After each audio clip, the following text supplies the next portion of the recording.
Alejandro, thank you so much for taking the time, and good to see you. You're fit and well, obviously. Great to see you. How are you, and how are you coping with the lockdown? Remote working, and above all, I guess no traveling in your case. Yes, hi James. Well, it's great to see you through the screen this time.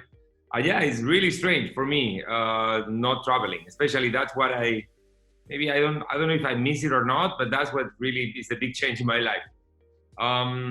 But yeah, I'm in London. I'm in my house in London with the kids, with my family, with my wife, and we're spending obviously a lot of time together. And yeah, like everyone else, I feel very lucky. I have a house and I have food in the table, and we're just waiting. So yeah, here we are. We saw some moves last week from the FIA and from Formula E to postpone the next evolution of the Gen 2 car to cut the development costs, obviously. What other measures has the championship itself taken to cut costs during this shutdown period? Well, first we need to know that this is not the end of the world. There is going to be a tomorrow. So we have to think that the tomorrow is going to be different, and we have to prepare for that. And to prepare for that, we need to act. And I think we in Formula E, and of course other people too, we acted very fast. We acted very fast in a flexible way. We took measures very early. We canceled races very early, and we are taking measures to protect the teams, to protect the ecosystem. Because here you have basically two angles. You have, of course, the promoter, Formula E Holdings, and Formula E Holdings, I think, and Formula E as a championship, it's in very good shape. We have a business model that is very resistant to these kind of circumstances. We don't rely too much on ticketing revenue, for example, which, it's going to be a question mark in the next months and years. But then you have the teams, the ecosystem, the wider ecosystem, and you need to protect the teams. And to protect the teams, we took measures to cut costs now. Because, it's fine to take measures for 1 year, 2 years, 3 years, but also teams need to cut costs right now, because it's when they are having the main problem. For that, we decided to allow only one homologation for season 7 and 8. So a team can choose to use the car they are using on season 6, exactly the same car on season 7, and then they will make a saving right now. But also, if they had made already part of the spending, part of the cost already has been spent on the car of season 7, they can use that one, and then they will have to use that one on season 8. So they save the money then. So we've given them basically flexibility. Of course, there may be other measures to cut costs in the future, but I think with these measures, we acted really, really quick. I have to also thank FIA, because the FIA really acted very fast, and Jean-Todt, I can see Jean-Todt really at the top of his game lately, not only with Formula E, but with everything, what he's saying, and they're really reacting to this crisis of the coronavirus. And we really had the help of the FIA to take these measures very, very quick. So that worked really well, I think. Will the introduction of the Gen 3 car also need to be delayed then? So Generation 3 car, it's something that needs a bit more reflection. We need to think really about what we want to do with that. One option is to delay it, obviously. Another option is to leave it like it is in the plan now. A third option would be a hybrid. Let's see how we can work to reduce the cost of the Generation 3 and still introduce it on season 9. So there are a lot more elements, and because the savings in cost would not kick in before July, we don't need to make the decision right now. We can take a couple more months to think about it, to discuss with everyone involved, and then to make a decision. The priority is going to be cost control and cost reduction for the future. But, just thinking out loud, imagine you make a Generation 3 car that is running at 300 kilometers per hour, and, it's with a range of 1 hour. We may think to race maybe in circuits. What do I know? Some of the races, and that reduces the cost on a different direction. I'm not saying we're going to do that, but I'm saying there are different variables in this discussion that we need to consider. So I think we will make a decision probably in June or July about the delay of Generation 3. How optimistic do you feel about how motorsport and Formula E emerges from this unprecedented situation? Taking a kind of an overview. Well, of course, we are facing something that is a huge problem, that it's it's something that it would have been, of course, better, a million times better if it wouldn't have happened. But now it is here, so we have to work with what we have. I think Formula E is going to emerge well. I mean, Formula E right now is at a level of cost that it's manageable. The business model of the promoter is manageable. I mean, if Formula E would have received this problem, we would have seen this problem during our first season, probably would have killed us.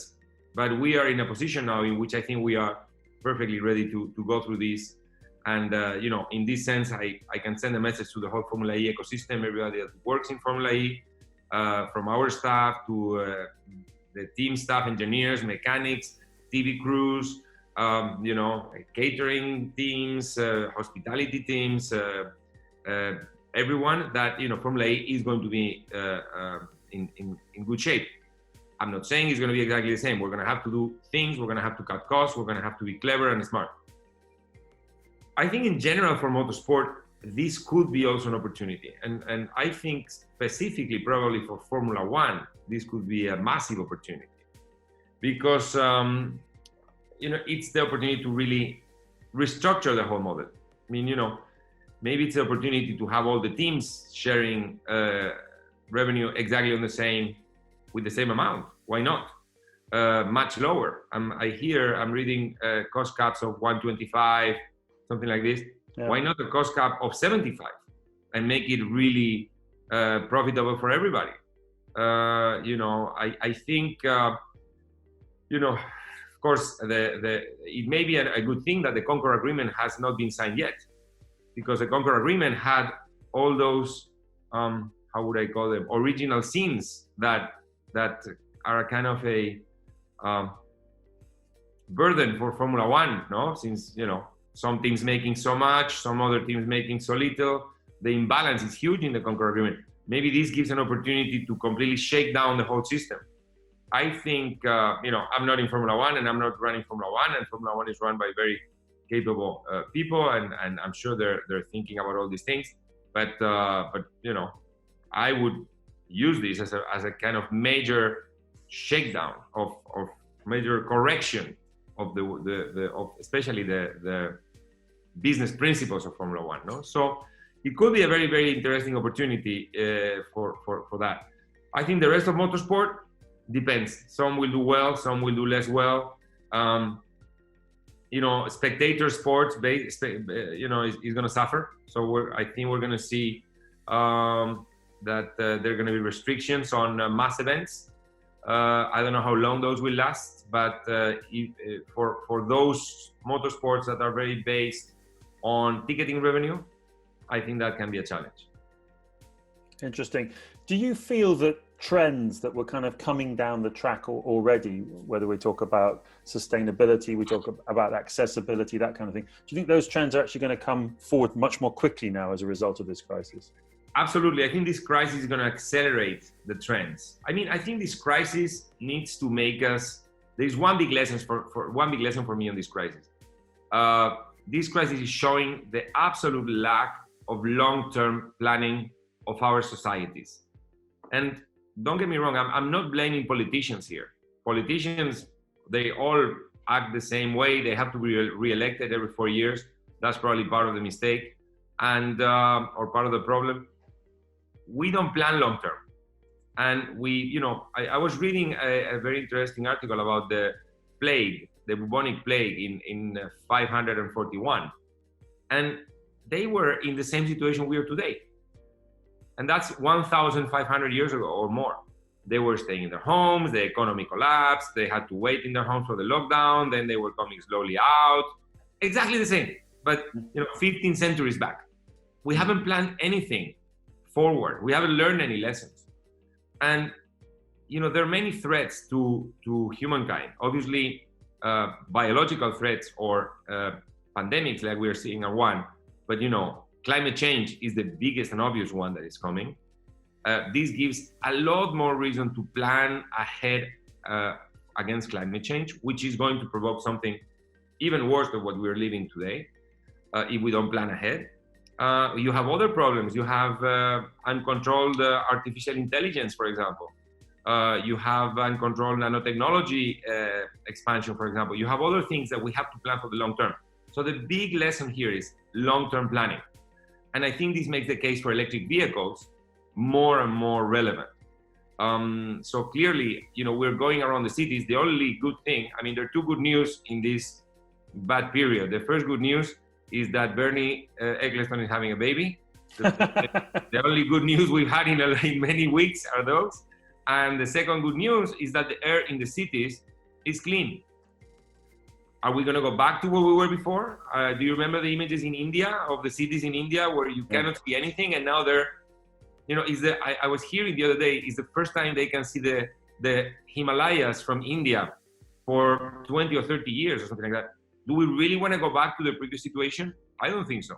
I think the case for electric vehicles now is stronger than ever. So I think, yes, the trends are going to, I think there are some positive trends that are going to accelerate with this crisis. I guess one consideration on that, of course, however, is the ability to roll out the infrastructure, for example, for recharging, electric recharging, rapid recharging, because clearly those, in some cases, were going to be government initiatives. Some of them are going to be public-private, but with the governments in so many countries having to put so much money into the economic stimulus package around this crisis, are you concerned that might delay a little bit the rollout of some of that infrastructure? Well, to be completely honest, they were not investing that much to start with. The starting point is quite low. Of course, there are going to be difficulties, but I think there has to be a rearrangement of priorities. And electrification and basically planning for climate change in general needs to go forward many positions in the order of priorities.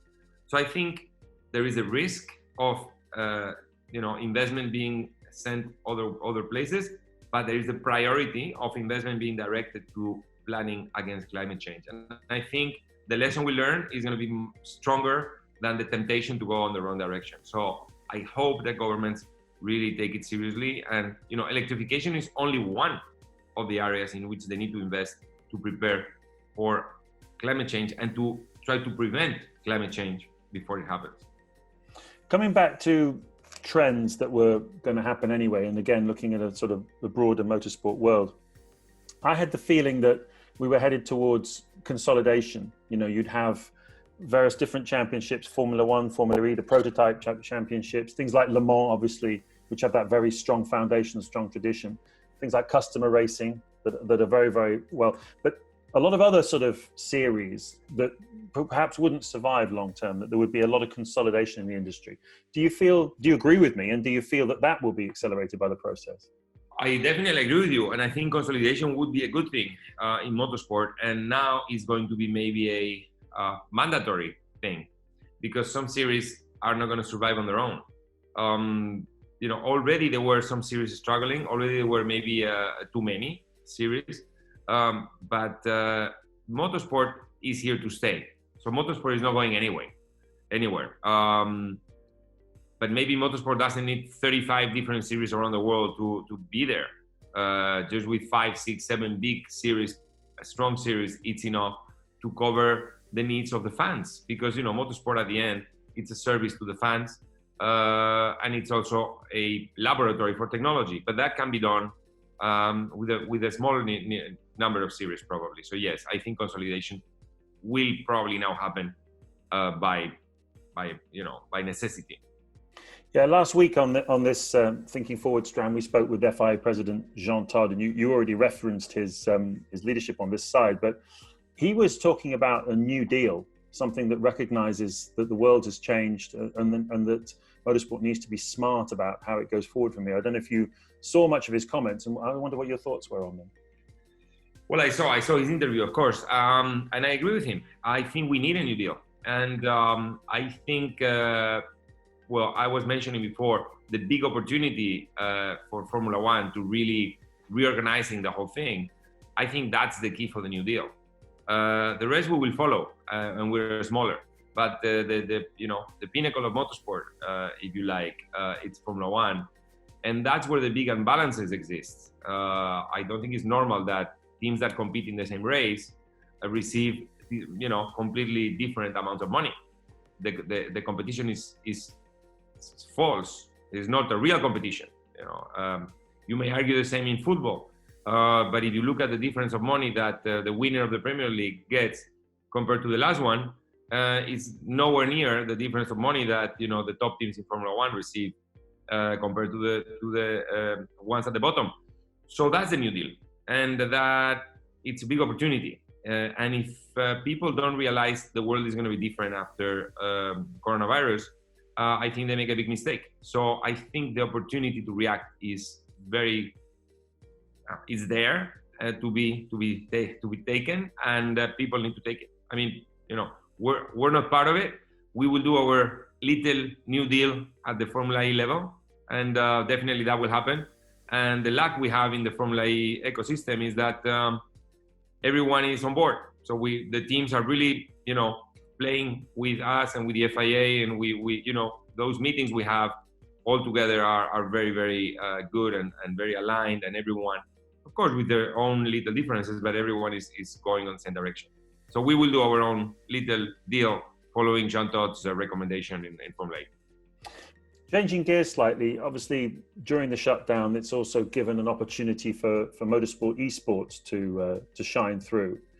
We've seen a lot of different, again, it kind of highlights how fragmented motorsport is with all these different things popping up all over the place. And in this case, no clear pinnacle on the esports side. Formula E's been relatively quiet on that front. What's the thinking been going on there? Have you missed the opportunity? I think we didn't miss the opportunity, but we didn't also manage to lead it the way we would have wanted. And I remember about 4 years ago, we really decided to go very big into that. And we did this e-race in Las Vegas. I was there, I remember it. You were there with a $1 million prize fund and so on and so forth. And the problem for us was that we didn't really see, after a lot of work, where the business was. So doing esports at the time just became a cost. And you could say, okay, maybe you can get some money from sponsors for esport, because there was a lot of buzz around esport. But it's money that is coming from your own sponsors. So instead of sponsoring your real race or your physical race, they sponsor your e-race. So it's left pocket to right pocket, but it's not really a new money coming in we didn't find a real business case around esport and motorsport. Why? Maybe we didn't have the time, the size or the volume or of traffic in the digital space, or I don't know, but we didn't. So we've been, of course, working on it, and we're part of also the mission of the new team in Formula E. As you know, there is a new CEO. We have a brilliant new team that is being assembled. One of the missions is definitely to focus on esports and make something big happen on that, because there has to be something there. But if I have to be completely honest with you, I didn't find it. So I hope my new team will. Fair enough. And just coming back to Formula E and the completion of the season, how do you hope to end the 2019-20 season? And is it a priority in that to reinstate races like Jakarta and Seoul, because obviously of the funding model there? For us, it would be great if we can finish the season with more races. That's the objective. Will we be able to? We don't know. Right now, it seems that probably, or maybe yes, because of if you look at what happened in China, if that extrapolates to the countries in Europe and the same situation with the coronavirus goes, we may be able to get going in July, in August, in September. So we have those months to organize races. We will organize then a few races. If we're going to go to Jakarta and Seoul, that's more complicated. We want to, and we may try to. Particularly Seoul would be really, very important, because the number of cases there has dropped a lot. But the question is everybody going to be allowed to fly there and come back, and no problem with quarantines and so on and so forth? So it will depend very much on the situation at the moment with permissions and so on and so forth. But yeah, I think another 5 or 6 races in Europe or in one of those places that you mentioned is our objective, and I think it's achievable at this point. So we will try to do that. And of course, you've got the luxury that you've got sort of a lot of flexibility in your format, so you could have a double or even a triple header. You only have to make one trip, and you can have multiple races, which is more difficult for Formula Ones. Yes, I mean, I think the big advantage of our model is that we don't depend on ticketing revenue. So we can have races without public. Of course, if you are a promoter and you have a big fee to pay to the rights holder, and you base your fee on the tickets you're going to sell, the model of racing with your grandstands empty doesn't work. So we luckily for us, we don't really have that problem. So we're kind of flexible. We can go to places with no public, and maybe that's what we will do. We will do that. So yeah, I think we're in an okay position. And for the cities, obviously that can't host races this year, what happens? Will their contracts to host races be extended by a year, or what are you going to do? Yeah. I mean, all the cities, obviously, we have a very close relation with them, and we've been always in contact with the cities, and everything is basically postponed by a year. So we Paris, of course, we would have loved to race there.